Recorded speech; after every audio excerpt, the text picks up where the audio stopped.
টের পাইছে, এখনই থাকতে পারতেছে না উৎপাতে। আমি টের পাইছি এলাকায় আইসা, তো আমি বলছি যে ঢাকায় যাইয়া কয়েকবার ডক্টর ইউনূসের সামনে জোরালো ভাবে নির্বাচনের পক্ষে যে বক্তব্য দিয়েছিলাম, এইবার ইউনূস সাহেবের সামনে আগামীকালকে থেকে জাতীয় ঐক্যমত্যের মিটিং হচ্ছে, ক্ষমা চাইতে হবে যে স্যার নির্বাচন আপনি যখন মনে করবেন উপযুক্ত পরিবেশ তৈরি হচ্ছে, আগের দিন নাই রে নাতি বালা বালা খাতি, আগের দিন নাই কেন্দ্র দখল করে সিল পিড়াইয়া এমপি হইবেন, উপজেলা চেয়ারম্যান মেয়র হইবেন, ওই দিন আর নাই, কাউকে খাইয়ে ফেলাইছে ওই দিন। ডিসিরা এসপিরা ভোট করবে, ওই দিন আর নাই। ওই জন্যই বলছি যে সময় যতদিন লাগে সরকার নেবে, পরিস্থিতি সহজ এবং নিয়ন্ত্রণে না আসা পর্যন্ত, লেভেল প্লেইং ফিল্ড তৈরি না হওয়া পর্যন্ত, রাজনৈতিক সংস্কৃতির পরিবর্তন না হওয়া পর্যন্ত নির্বাচন হবে না। আন্ডার এস্টিমেট করবেন না।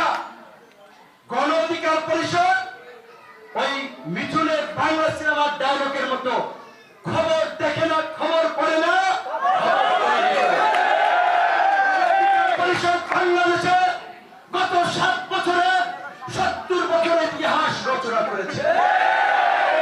ওই 7 বছরের ইতিহাস যে অন্তত আগামী 70 বছর গণ অধিকার পরিষদ রাজনীতি করবে, সেই প্রেক্ষাপট গণ অধিকার পরিষদ দাঁড়িয়েছে।